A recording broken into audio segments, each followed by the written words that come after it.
호러 FM 3.24MHz 채널 H.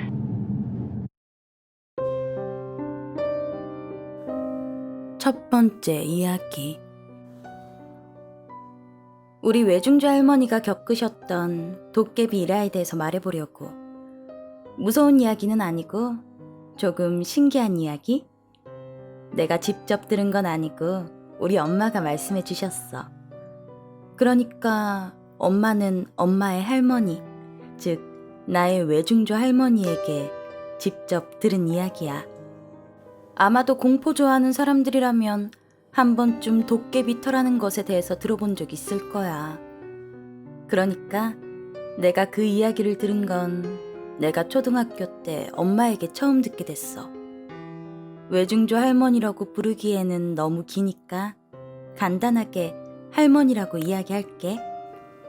할머니네는 자식이 8이었는데 할아버지가 조금 일찍 돌아가셨어. 그래서 혼자 자식들을 키우셔야 했지. 엄마가 말씀하시길 고생 정말 많이 하셨을 거라고 말하시더라고. 그 당시 여자 홀몸으로 자식 8을 건사하는 게 솔직히 보통 일은 아니었겠지. 그래서 그런지 이사도 여기저기 자주 다니셨대. 그러던 어느 해에는 좀 외딴 곳으로 이사를 하게 되었대. 동네에서 조금 떨어지고 들판에 오막살이 한 채 있는 집. 마을에서 조금 떨어져 있긴 했지만 그래도 새 집 왔다는 생각에 다들 가슴이 두근두근거리고 좋았다고 해. 대충 정리하고 시간이 늦어서 밥 한 술 먹고 슬슬 잠을 자려고 다들 이불을 피고 누웠대. 엄청 옛날이었으니까 해만 떨어져도 깜깜해져서 밖은 숯을 뿌린 것처럼 어두웠겠지. 가만 누워있으니 아이들도 잠들고 할머니도 눈꺼풀이 꿈뻑꿈뻑 내려오는데 그 순간 누가 문을 쿵쿵 두드리더래. 이 시간에 새 집에, 그것도 마을에서 좀 떨어진 집에 올 사람이 전혀 없는데 말이지. 건이시오. 놀란 할머니가 문고리를 조심스레 잡고 누구냐 물었는데 대답이 없더라는 거야. 집에는 남자도 없고 지킬 아이만 8인데. 그렇게 생각하는 중에 또 문을 쿵쿵 두드리는데 근데 정말 인기척은 전혀 없었대. 예산일이 아닌 것 같아 싶었던 할머니는 서둘러 숟가락을 하나 가져와서 문고리에 끼우셨대. 옛날에는 초가집 보면 문이 창호지로 발라져 있고 말 그대로 문에 고리가 달려 있어서 여닫는 큰 손잡이를 고리에 끼우고 숟가락을 더 끼워서 잠금 장치로 사용했잖아. 아마 시골집 가본 적 있는 사람들은 알 거라고 생각해. 숟가락을 끼우자마자 문이 덜컹덜컹 흔들리고 계속해서 문을 두드리더래. 아이들도 그 소리 듣고 하나둘 일어나서 무슨 일이냐고 물었고 할머니까지 당황한 모습을 보이면 안 될 것 같아서 아이들에게 어서 자라고 토닥이고 그렇게 뜬 눈으로 밤을 지새웠대. 그렇게 아침이 밝았어. 할머니는 부랴부랴 동네 어르신들에게 찾아가서 간밤에 이러이러한 일이 있었다라면서 말을 했대. 그랬더니 어르신들이 그 집에 도깨비가 찾아온 모양이라고 이야기를 하셨다는 거야. 예전에는 지금보다 그런 걸 더 잘 믿고 잘 알았잖아. 도깨비 터라는 게 잘만 버티면 오히려 복이 굴러온다는 걸 할머니도 알고 계셨지. 분명 무서웠지만 다시 이사 갈 수도 없는 노릇이고 아이 8을 품은 엄마였으니까 죽기 아니면 까무러치기라는 심정으로 이 집에서 버텨야겠다는 생각을 하셨던 것 같아. 그날도 역시 한밤중이 되자 문을 두드리는 소리가 나더래. 할머니는 준비해둔 숟가락을 끼워 놓으시고 문 앞에 앉아서 하나도 안 무서워. 저리 가. 그렇게 소리를 치셨대. 그러니까 요 도깨비란 놈들이 약이 올랐는지 더 문을 잡아당기고 쿵쿵대고 장독 부시는 소리까지 들리고 소란이랑 소란은 다 떨더라는 거지. 할머니는 무서웠지만 눈을 질끔 감고 그날도 그렇게 버텨내셨어. 그렇게 하루하루 지날수록 도깨비들의 장난은 정도가 심해져서 밤만 되면 집 앞에서 뭐 깨지는 소리는 기본이고 사람들이 몰려다니는 소리에 문 두드리고 잡아당기는 소리, 오만 소리는 다 내면서 겁을 주더래. 그때마다 할머니는 물러가라며 소리치셨댔지. 그렇게 7일째 되던 날이었나? 그날은 저녁부터 을씨년스러운 기운이 느껴져서 아이들을 일찍 눕히고 숟가락 잠금 장치를 또 거셨어. 문 앞에 앉아서 조용히 있으려니 오늘은 문 두드리는 소리가 아니라 바람이 장난 아니게 불더래. 태풍이 오는 것처럼 막 집이 흔들리고 창호지 바른 낡은 문이 무섭게 덜컹덜컹 소리를 냈지. 장독대 넘어가고 부서지는 소리. 그런데 이게 소리만 났지 아침에 나가서 확인해보면 멀쩡했대. 우르르 몰려다니는 발소리에 세차게 부는 바람소리에 할머니도 몸이 덜덜 떨리더래. 문이 뜯겨나가는 건 아닌가 김장하고 있는데 밖에서 나가! 다 부숴버리기 전에 나가! 매섭게 소리치는 남자 목소리가 들려왔대. 할머니는 듣는 순간 이놈이 도깨비로구나 싶었지. 그래서 못 나간다며 할머니도 소리를 지르셨대. 도깨비는 그 소리 듣자마자 또 무섭게 바람으로 집을 흔들어 놓고 아이들은 오들오들 떨고 그렇게 도깨비가 호통을 치고 소리치면 할머니도 눈 딱 감고 지지 않고 소리를 막 받아치셨대. 어떻게 밤을 보냈는지 소리 지르다가 쓰러져 잠이 드신 건지 할머니가 눈을 떠보니 아침이었어. 가만히 기억을 더듬어 보니 간밤에 꿈이 문득 생각났대. 웬 건장한 남자 형체를 한 것이 호탕하게 웃으면서 그거 참 배짱 한번 도둑하구나. 그렇게 말을 하고선 뚜벅뚜벅 걸어나가며 사라지는 꿈.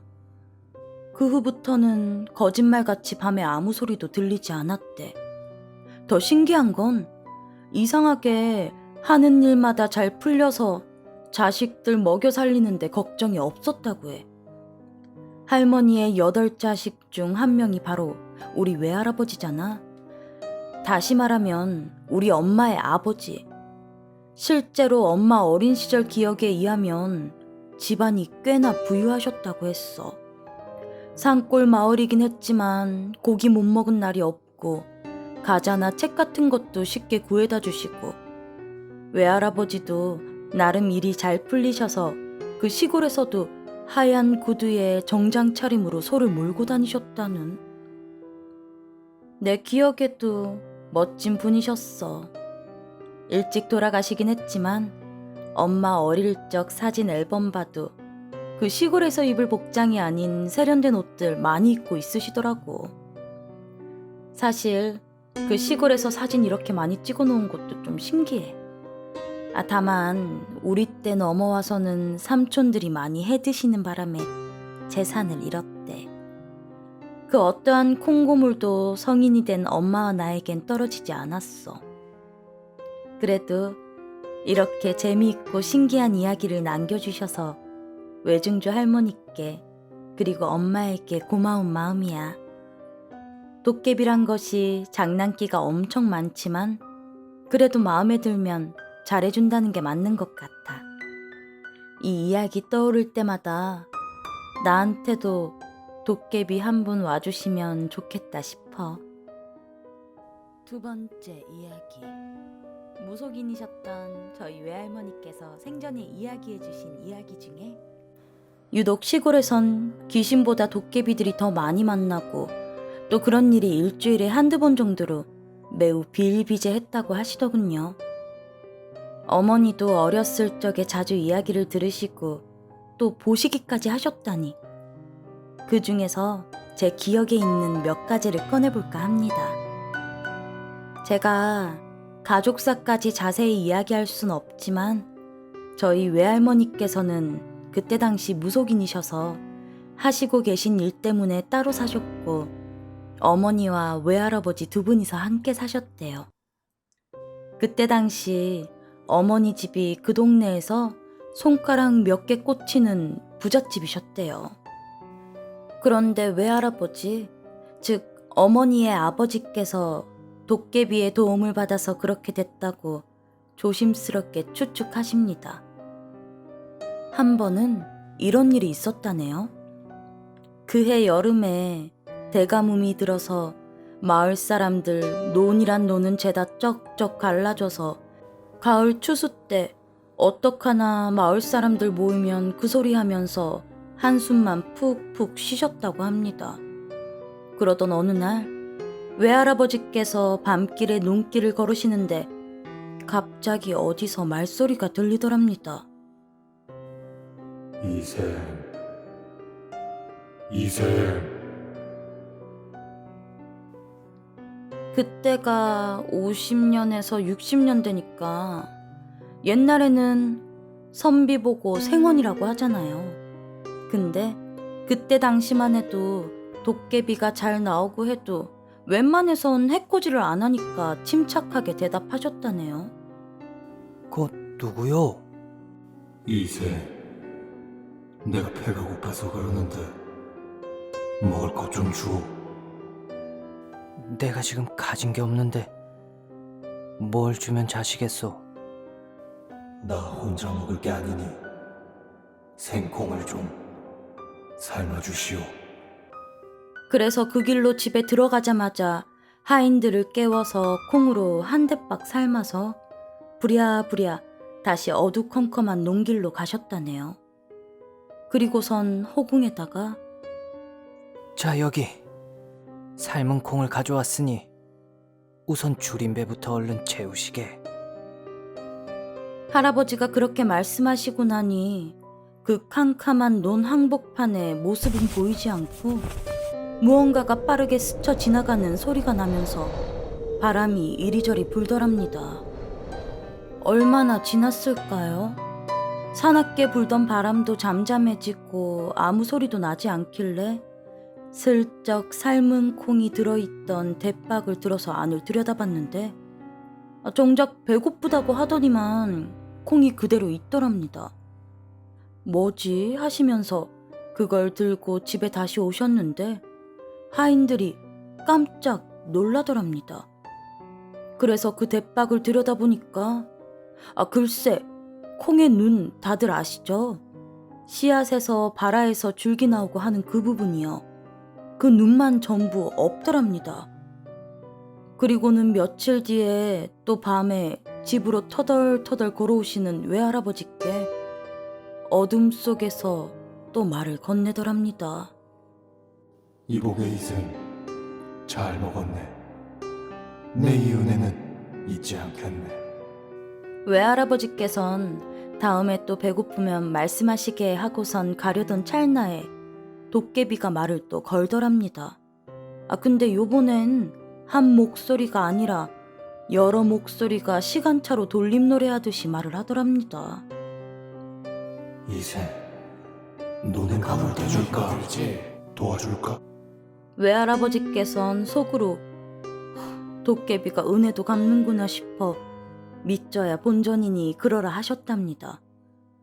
그리곤 도깨비가 논이 어디쯤이냐고 묻자 저기부터 저기까지가 내 논이다 알려주셨답니다. 그리곤 집으로 오셔서 주무셨는데 아침에 논에 나가보니 정말로 외할아버지 논에만 어디서 물이 왔는지 논에 물이 가득 차 있더랍니다. 어제까지만 해도 말라서 시들기 직전이었던 벼들도 쌩쌩했고요. 옆논은 그대로 말라 비틀어져 있는데 말입니다. 그리고 신기한 게 그 다음에도 그 다음 해도 외할아버지 노는 가뭄이던 풍년이던 간에 저희 외할아버지 논만은 항상 물이 차 있고 풍년일 때 쌀도 매우 우수해서 장에 내다 놓으면 사람들이 2배, 3배로 사가곤 했답니다. 신기한 게 외할아버지께선 그 일 이후로 도깨비들을 자주 만나셨고 그 일 이후엔 생활담소도 나눌 정도로 도깨비들이랑 친하셨다고 합니다. 새벽에 첫 닭이 울기 직전에 마당에 뭐가 쿵 하고 소리가 나서 놀란 하인들이 깨서 나가보면 노루가 1마리 던져져 있을 때도 있고 가물치나 메기도 2-3마리가 줄에 깨어져 마당에 퍼드덕거리고 하여튼 누가 그랬는진 몰라도 그런 게 가끔씩 마당에 누가 던지고 가더랍니다. 당연히 도깨비들이었겠죠. 그래서 그런지 살림살이가 나아질 수밖에 없었죠.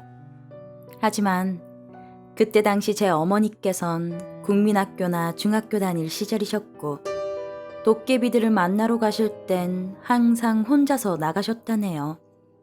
그리고 도깨비들이 사람 여럿 앞에 모습을 드러내길 싫어한답니다. 은원이 확실하고 친구처럼 지내는 경우는 매우 드물다 하시네요. 아, 그리고요. 번화가도 좋아하고 도시에도 바글바글한 귀신과는 달리 도깨비는 인공적인 불빛이 적은 곳, 즉 공기가 좋은 곳에만 있다고 합니다. 그러니까 가로수길도 없는, 도로도 없는 정말 한적한 산속 깊은 곳쯤? 요새는 그런 곳이 과연 있을까 싶네요. 3번째 이야기. 이 이야기는 우리 외할머니께 들은 이야기야. 미리 소개를 하자면 우리 외갓집은 남들은 듣도 보도 못한 남의 외딴 섬이야. 뭐 그렇다고 앞마당에서 공차면 바다에 빠지고 그런 곳은 아닌데 지명을 이야기하면 10명 중에 1명도 모른다는 거지. 휴양지로 소문난 곳도 아니고 그렇다고 자원이 풍부한 곳도 아니야. 인구수는 많으나 살기가 척박해서 지금은 노인들만 남은 그런 섬이라고 알아두면 편해. 아마 내가 고등학생 때였을 거야. 여름방학을 맞아서 외가에 놀러 갔다 들은 이야기지. 요즘엔 날씨가 꽃 먹고 돌았는지 여름이어도 태풍이 별로 없잖아? 그런데 옛날에는 을의 여름이면 태풍이 서너 차례 왔다 가고 그런 게 보통이었다고 하더라고.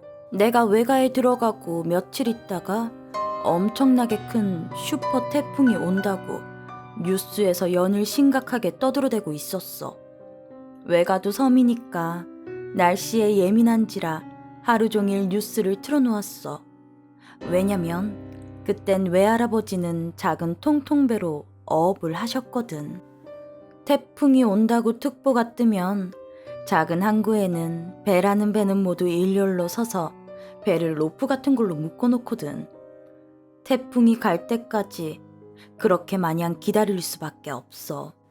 아무튼 그날은 외할아버지도 외할머니도 마땅히 할 게 없어서 집안에 뒹굴거리던 날이었어. 밖에는 먹구름이 꾸물꾸물 몰려와서 금방이라도 장대비가 쏟아질 것 같았지. 할 게 없으니까 정말 온몸이 쑤시더라고. 방바닥에 낙지처럼 들러붙어서 이리 뒹굴 저리 뒹굴 하고 있으니까 멸치똥을 다듬으시던 외할머니가 한마디 하셨어. 할미가 도깨비 이야기 해줄까? 그 말을 듣는 순간 난 아주 그냥 구미가 쫄깃했어. 우리 외할머니는 원체 말수가 없는 분이신데 한번 이야기 보따리를 풀었다 하면 정말 흥미진진한 이야기만 골라 해주시거든. 아, 그리고 그 말에 거짓이 없어서 말에 신뢰가 간단 말이지. 나는 완전 흥미로워서 2 손을 공손히 모으고 빨리 해달라고 재촉했지. 그러니까 외할머니가 해주신 이야기는 우리 할머니가 10대 소녀적 이야기래. 우리 외할머니가 작년에 칠순이셨으니까 60대 초반? 그 시절의 이야기. 우리 외할머니는 섬에서 태어나셨지만 먹고 살만한 집 막내딸로 태어나셔서 고생 없이 자라셨다나 봐. 그 시절엔 계집 아이들이라면 아예 초등학교를 안 보내기 일쑤고, 초등학교를 보내더라도 졸업할 때까지 보내는 건 드물고, 또 중학교는 언강생심 꿈도 안 꿨다지. 그런데 우리 할머니는 부모님의 사랑을 듬뿍 받고 자라면서 중학교까지 마친 드문 케이스였다고 했어. 그런 할머니를 두고 동네 사람들은 계집이 많이 배워봤자 시집 가면 그만이라고 학교를 보내주는 부모님들을 은근히 어리석다 손가락질을 했었대. 지금 생각하면 웃기는 소리 하네 하겠지만, 그때 당시에는 고구마 한 개, 보리쌀 한 대박이 귀한 그 시절에 학교라는 건 여자들에겐 사치이던 시절이었으니까. 우리 할머니는 눈치는 보이지만 마냥 감사해하며 다녔다고 했어. 그런데 할머니의 옆집에 단짝 친구가 한 명 있었대. 그분 이름을 옥분이라고 할게. 그 옥분이는 오히려 우리 할머니보다 더 총명하고 얼굴도 곱고 착했는데, 집안의 마지란 이유로 초등학교는 구경도 못 해보고 항상 그렇게 집안일을 돌봤다고 했어. 그래서 밤에 할머니 집으로 놀러와서 같이 교과서도 나눠보고 할머니가 틈틈이 공부도 가르쳐주고 그랬대. 시골은 집 구조가 어떻냐면 정말 이웃집과 담장을 나눠 쓰게 되어 있어. 말 그대로 담장 하나를 두고 두 집이 나란히 있는 거지. 그러니 옆집 사정은 훤할 거 아니야. 어느 날 옆집에서 난리가 났다는 거야.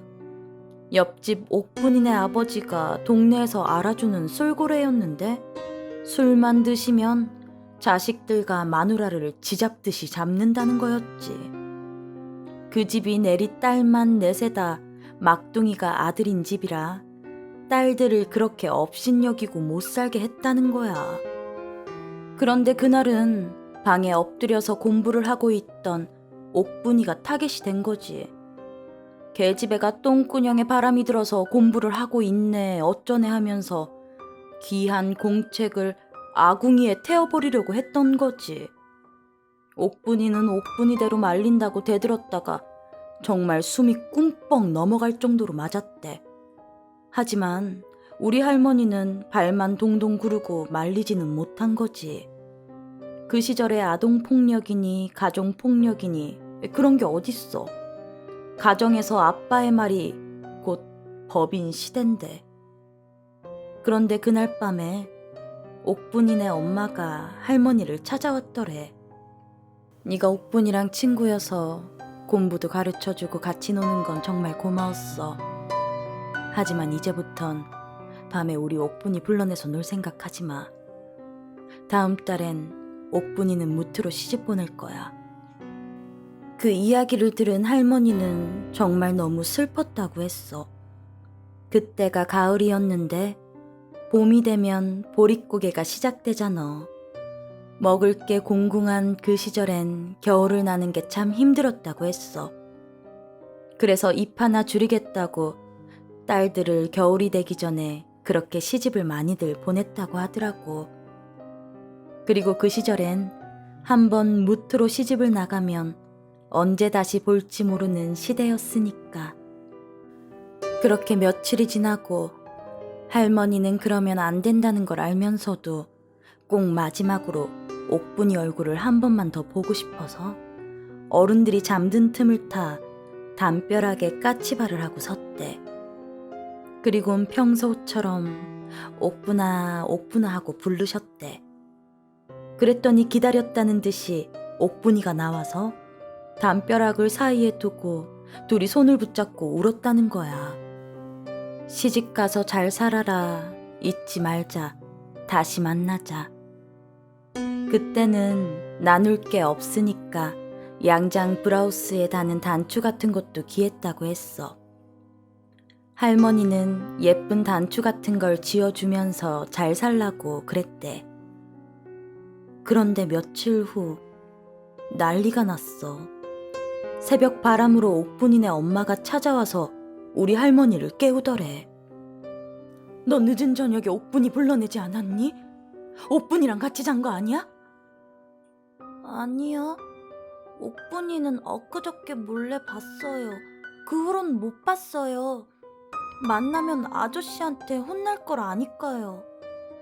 할머니도 어떻게 된 영문인지 몰랐지.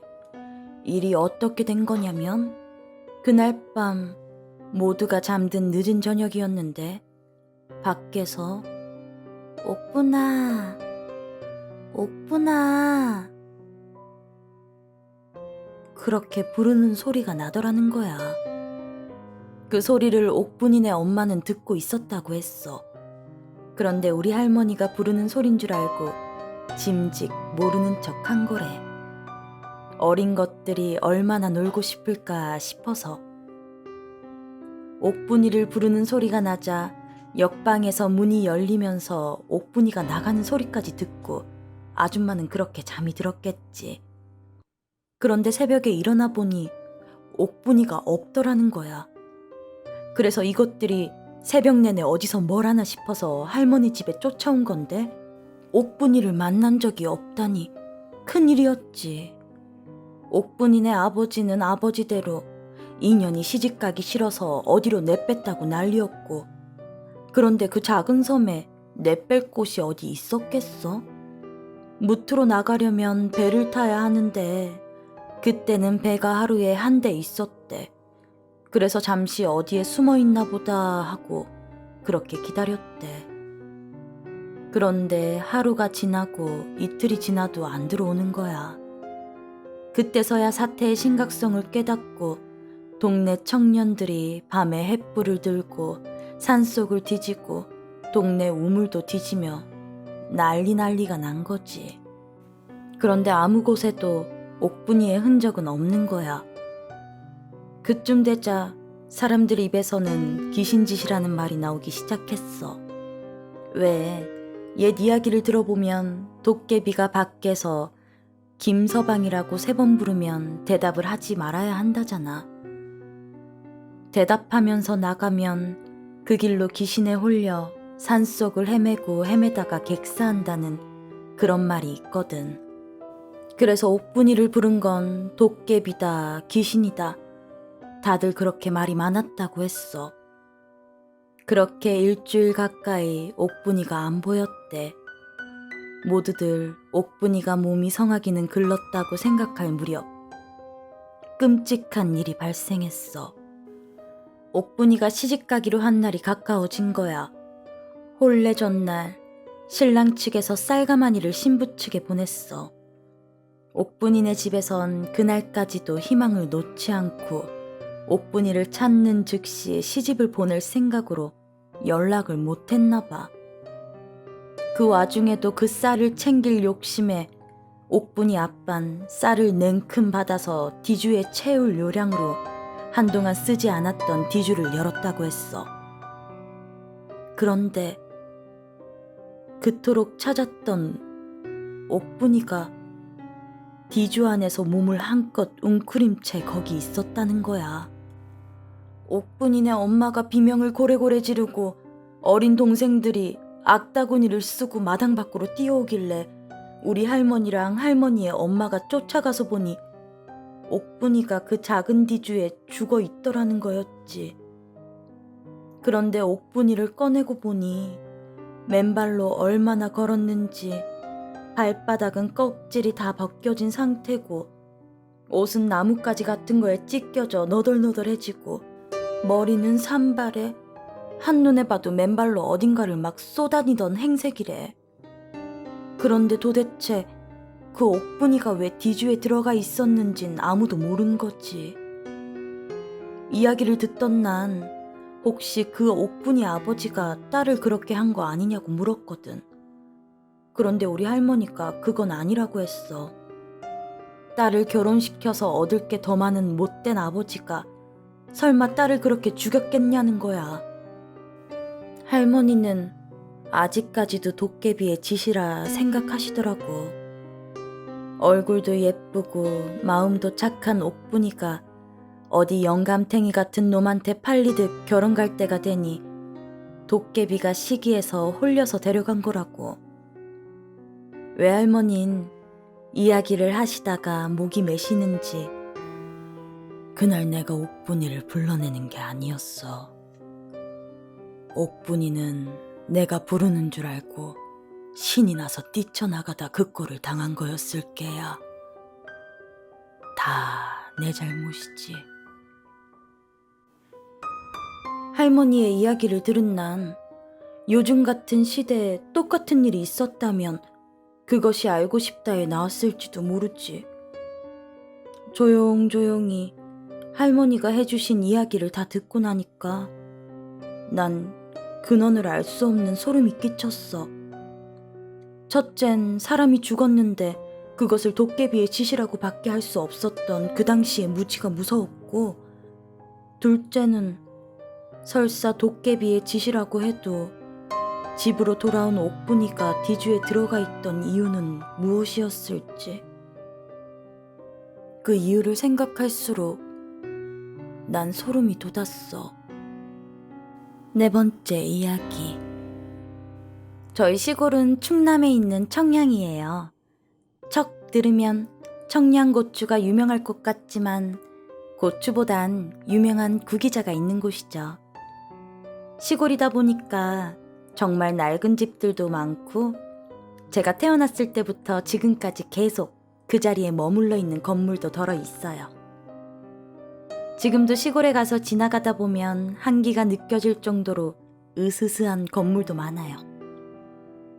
이 얘기는요, 제가 어렸을 적 마을 잔칫날 해관에서 어떤 할아버님이 말씀해 주신 이야기예요. 시골집에서 그리 멀지 않아 냇물이 흐르는 냇가 옆 그 자리 그곳에 자그만한 건물이 하나 있어요. 지금은 그 건물이 너무 오래되고 낡았는데 할아버님이 젊은 시절 그 건물은 누군가 돌아가셨을 때 간을 짜주시는 분이 임시로 짠 간을 보관하는 건물이었다고 해요. 뭐 그때 당시엔 새 건물이었겠죠.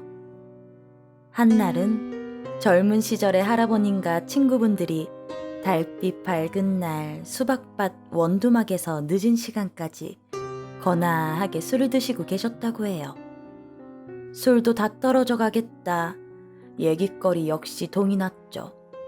취기였는진 모르지만 할아버님 친구분께서 아주 솔깃한 제안을 하셨더래요.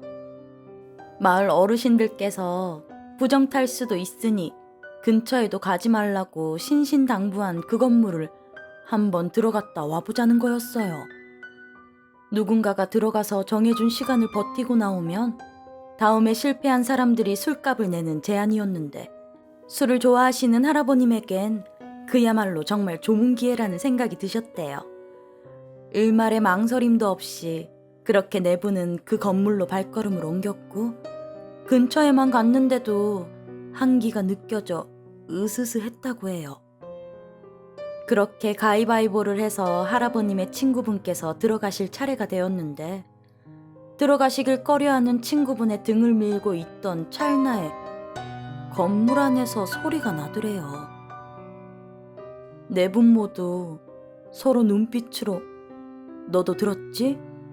라는 사인을 주고받다가 동시에 용기를 내어 건물의 창문으로 다가가 안을 들여다본 순간 흰색 소복을 입은 여자분이 관을 엄청난 속도로 빠르게 쓰다듬고 있더래요. 도저히 사람이 낼 수 있는 속도가 아니었기에 본능적으로 저건 사람이 아니다란 생각이 들더래요. 그 길로 혼비백산 비명조차 지르지 못하시고 집으로 다름박질을 해서 집에 들어와 문을 잠궜는데, 얼마나 정신없이 뛰쳐들어왔으면 옷도 찢어져 있고 여기저기 상처도 나 있고 땀에 절어 있었다고 하네요. 뜬 눈으로 밤을 새시고 아침 일찍 친구분들을 만나 어제의 일을 이야기하게 되었는데, 이상하게도 할아버님만 그때를 기억하시고 나머지 친구분들은 술을 마시고 곧장 집으로 갔다고만 말씀을 하시더래요. 건물의 앞까지 갔던 일부터, 그리고 가위바위보를 했던 거, 서로 건물 안에서 들렸던 소리를 의식하고 눈빛을 주고받던 것까지 하나도 기억을 못 하시더라는 거죠.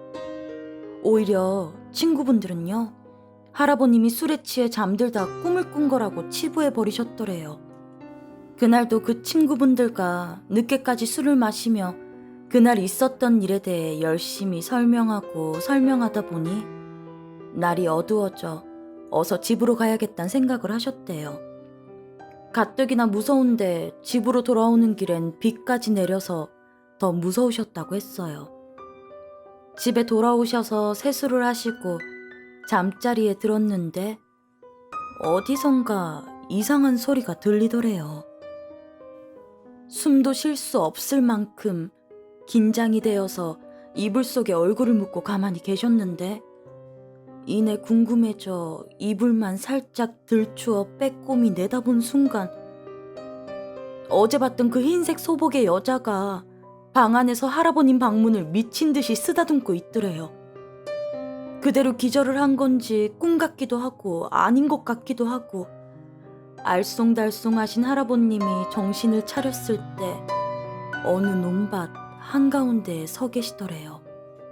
주위는 온통 안개로 뒤덮여 있었고 하늘도 뿌연 안개로 덮여 있어 앞이 잘 안 보이셨다고 해요. 단지 발밑에 이미 베어놓은 벼가 있는 것으로 보아 밭이었다고 생각하셨대요. 발길 가는 대로 걷다 보니 저 앞에 큰 덩치를 가진 사내가 서 있더래요. 말씀하신 크기로 보아하니 지금 최용만 씨 정도 되는 것 같은데 잘은 모르겠네요. 하여튼 눈을 찌푸리며 조금 더 다가가자 그 사내가 알아차렸는지 뒤를 도는데 머리엔 상투를 트고 풀어헤친 저고리에 팔짱을 낀 팔은 물론이고 몸에 털이 여기저기 나 있고 길게 기른 눈썹이 눈매가 굉장히 무서웠더래요. 할아버님이 그대로 굳어있자 그 사내가 어이 거기 이리 와보시오. 그렇게 말문을 열었대요. 다가가기 망설여져 그냥 서 있었는데 그 사내보다 몸집만 초등학생처럼 작았지 비슷하게 생긴 사내들이 여기저기 나타나 웃으면서 할아버지 주위를 빙빙 돌더래요. 그래도 굳어버린 할아버님이 미동도 없자 큼직한 사내가 다가와선 벙어리요? 뭔 미동도 없슈? 그렇게 말하더니 허리를 굽어 할아버님 앞으로 얼굴을 가까이 대며 여봐요. 정신 차려요. 하더래요. 할아버님은 여기가 어디래요? 그렇게 겨우 말문을 열었는데 빙빙 돌던 작은 사내들이 자리에 앉아서 어디긴 어디요? 우리 동네지. 그렇게 대신 대답하더래요. 그런데 갑자기 큼직한 사내가 여기까지 어찌 왔는지는 몰라도 집에 들러앉은 잡거 때문에 당분간 고생하겠구만. 뜬금없는 말을 하더랍니다. 그때까지만 해도 할아버님은 대강 짐작은 했지만 이 양반이 말하는 우리 집의 잡것이 그 여잔 건 알겠는데 대체 어떻게 아는 거지라는 느낌보다 여긴 대체 어디고 내 앞에 있는 이 사람들은 뭐지? 그 생각이 더 깊이 드셨대요. 무서움보다 호기심이 더 앞서셨던 거죠. 그러다 이윽고 말문을 뗀 할아버님께서 여기는 대체 어디래요? 시방 지가 죽은 건감요? 할아버지가 묻자 큼직한 사내는 죽은 건 아니야. 여긴 원래 산 사람이 오면 안 되는 곳인데 어쩌다 여기까지 왔던가. 그렇게 큰 사내는 머리를 긁적이며 대답했대요. 할아버님은 왠지 모르게 푸근하고 친근한 느낌, 그리고 자신에게 해코지를 하지 않을 것 같은 느낌이 강하게 드셔서 경계심을 풀고 하나하나 조목조목 그간 있었던 이야기들을 풀어놓았다고 했어요. 그때 큰 사내가 입을 떼기도 전에 앉아있던 작은 사내가 재채기를 했는데 날아갈 듯 옷이 휘날리고 태풍이 집을 삼키듯 등 뒤로 엄청 심한 바람이 지나갔다고 해요. 이윽고 재채기를 끝마친 작은 사내가 큰 사내를 바라보면서 딱 보니까 큰년이구만. 찢어 죽일년. 그렇게 작은 사내가 욕짓거리를 하더래요. 할아버님이 떨고 계시자 큰 사내가 그 뭐 믿을지 안 믿을지 몰라도 우리는 도깨비요, 도깨비. 그 자네는 죽은 게 아니오. 어쩌다 여기로 왔는가 내 아까부터 곰곰이 생각해봤는디 그 육실할 것이 눈앞에 서던 거 빼고는 당최 왜 일로 왔는가 모르겠단 말이지. 그렇게 말을 하더랍니다. 도깨비라는 얘기를 들으니 할아버님께서도 엄청나게 신기했다고 해요. 도깨비, 내가 도깨비를 다 보다니 이게 뭔 일이람 하고 생각하고 있던 순간에 그년이 말이요? 곧 가실 양반들 관에다가 별 회개한 짓을 다 여부러서 그 부정을 태운다니께. 편하게 갈 양반들도 그년 때문에 못 가고 여기저기 떠돌고 있다니께. 얼마나 불쌍해요. 그렇게 큰 도깨비가 이야기를 했대요. 그 동시에 어쨌든 그년이 뭔 바람이 불어 그짱 양반한테 갔는지는 그거 잘 모르겠지만서도 집안에서 봤다는 것부터가 위험한 거구먼. 목숨 부지하기 힘들단 말이여. 그러고 여기는 우리가 사는 곳이요. 산 사람이 못 들어올 뿐이지 엄연히 우리 동네구먼. 그짱 양반이 꾸는 꿈도 뭣도 아니란 말이여. 그렇게만 알고 있어. 큰 도깨비는 이야기를 마치고 우연 하늘만 바라보더래요. 단지 건물을 쳐다봤다고 해서 곧 죽을 사람들한테 저주를 퍼붓고 이승에만 머물게 하는 그 여자 귀신이 무섭기도 했지만 여기가 꿈도 아니고 현실도 아니고 그 경계라는 사실에 아리송하면서 빨리 이 문제를 해결하고 싶어서 할아버님은 도깨비에게 부탁을 하기로 했대요. 쥐는 이자 앞날이 창창한 젊은이구먼요. 쥐가 어떻게 여기서 나가야 되는지, 또 어떻게 하면 그 여자를 떼어낼 수 있는지 좀 알려주시면 안 되겠슈? 부탁이에요. 쥐발요. 정말 간절하게 도깨비에게 이야기를 하자 큰 도깨비가 헛기침을 하더니 배에서 나는 꼬르륵 소리, 마치 그 소리가 천둥번개 같았다고 했어요. 우리가 배가 고파 그런디? 그럼 메밀묵을 많이 쑤어주면 한번 생각해 볼 테니까 정확히 5일 뒤에 크다란 대접에 메밀묵을 가득 담아 불어갖고 대문 앞에 놔줄 수 있겠는가? 그렇게 큰 도깨비는 장난기 섞인 목소리로 물어보더래요. 당연히 수긍한 할아버님은 아무것도 보이지 않는 그 안개 속에서 오직 도깨비 옷조구리만 붙잡았고 천천히 따라오라는 도깨비를 따라 꽤나 오랜 시간을 걷고 걸으셨대요. 얼마나 걸었는지 감도 오지 않았을 때 금태로 두른 커다란 문이 보이더라는 거죠. 큰 도깨비가 그 앞에서 춤을 추고 노래를 부르자 그 큰 대문이 열리면서 눈을 뜰 수 없을 만큼 강한 빛이 비추더래요. 할아버님 말씀을 빌려 말하자면 따뜻한 비단옷 수십 개를 갑자기 겹쳐 입은 듯 부드럽고 따뜻한 느낌이었다고 해요. 얼마 지나지 않아 할아버님이 발로 이불을 박찼을 때 머리를 이불 끝까지 덮고 있었던 탓인지 온몸에는 땀범벅에 숨도 차고 어지러웠다고 해요. 바로 실눈을 뜨고 방문을 바라봤을 때 아까 봤던 그 여자는 없었고요. 그곳에서 몇 시간 있었던 것 같은데 시계를 보니 시간은 겨우 15분 정도밖에 지나 있지 않았대요. 꿈인지 생시인지 모르고 있었는데 그게 너무 생생해서 할아버님은 일단 메밀묵을 준비하기로 마음을 먹었대요. 그 이후 할아버님은 5일 동안 매일 가위에 눌리시고 악몽을 꾸시고 밤마다 꿈에서나 현실에서 이따금씩 그 여자를 봐야만 했대요.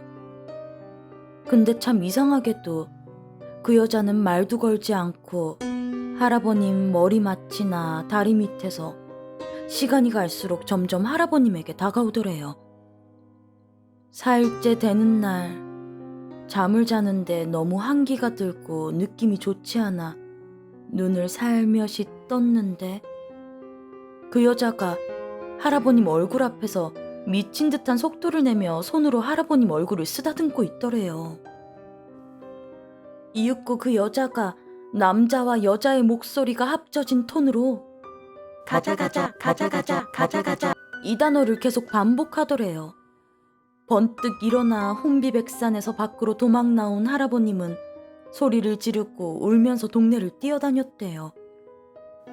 마지막 5일째 되는 날 할아버님은 모아왔던 돈을 탈탈 털어 메밀묵을 엄청나게 많이 준비해선 해가 지기 시작할 무렵부터 대문 앞에 메밀묵을 놓아두었대요.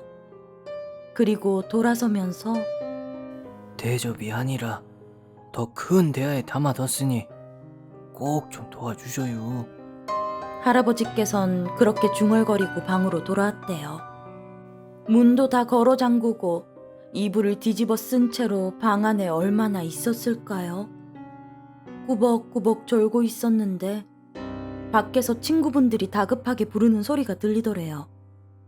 반가운 마음에 밖으로 나가려 했는데 느낌이 너무 좋지 않아 방 안에서 왜 부르냐고 대답만 하고 있으려니까 친구분들이 지금 빨리 가야 한다고 자꾸만 재촉을 하더래요. 궁금한 나머지 창호지에 자그맣게 구멍을 내어 밖을 바라보니 마당 담벼락 위에 검은색 물체 하나가 할아버님 친구 세 분의 목소리를 흉내내면서 앉아있더래요. 할아버님께선 그 말씀을 하시면서 하마터면 오줌을 지를 뻔했다고 말씀하셨어요. 그치만 호랑이 굴에 잡혀가도 정신만 바짝 차리면 된다고 할아버님은 이성의 끈을 잡고 그 이 시간에 무슨 일이단가? 난 몸이 안 좋으니까 돌아들 가라고. 그렇게 말씀하시면서 계속 대답만 하셨다고 해요. 그러자 밖에서 그럼 내가 직접 들어가 끌고 나와야 쓰겠구만. 그렇게 말을 하더랍니다. 너무 놀란 할아버님은 지금 옷을 입고 있다고 들러대며 시간을 버셨대요. 일부러 바시락거리는 소리를 내자 더 이상 밖에서 인기척이 없다가 갑자기 인연이 여기가 어디라고 겨들어온겨? 사지를 찢어줄까? 당장 꺼지지 못혀? 대체 무슨 해코지를 하고 다니는겨? 죽은 사람이 할 짓이 있고 하지 말아야 할 짓이 있지. 왜 엄한 사람을 괴롭히단가? 내 당장에 배가 고프니까 너라도 잡아먹어야 속이 시원하겠는디. 어떻게 그렇게 해줘? 다투는 소리가 들리더래요. 큰 바람이 몇 번이나 불고 방문이 흔들흔들하더니 아이들이 웃는 소리도 들리고 또 덜컹덜컹 하더니 아주 잠깐이지만 비명소리가 들리더니 잠잠해지더래요. 비명소리인지 바람이 문과 문 사이를 타고 들어올 때 나는 바람소리인지 헷갈리신다고 하셨어요. 방 안의 할아버님은 너무 놀라서 그 자리에 서서 굳어 있었대요. 아까 뚫어놓은 창호지로 밖을 살짝 내다보았는데 마당엔 아무것도 없었대요. 밖에 지죽은 듯 조용해지자 무슨 용기가 났는지 메밀묵을 확인하러 나갔는데 메밀묵이 멀쩡하더래요. 손을 댄 흔적도 없는데 다만 색이 좀 이상했대요. 대문 밖을 나가보니 어스름하게 비추는 달빛 아래 원두막 가는 방향으로 그때 보았던 큰 도깨비가 주위에 도깨비불 몇 개와 함께 덩실덩실 걸어가더래요. 그리고 그 이후엔 도깨비도 그 귀신도 꿈도 가위도 악몽도 아무것도 없었다고 하세요. 그러면서 저에게 호기심에라도 그 건물에는 가지 말라고 신신당부를 하셨어요. 굉장히 오랜 시간이 지난 뒤였는데도 불구하고 저한테 그런 일이 생길까봐 노심초사하시는 듯 했어요. 제가 할아버지에게 얘기를 들은 건 여기까지예요. 글쎄 그땐 아이스크림이 다 녹을 때까지 멍하니 얘기를 듣고 있었어요. 너무 재밌어서요. 정말 현실과 다른 경계가 있는진 미스테리지만 도깨비가 마냥 무섭지만은 않다는 걸 깨달았어요.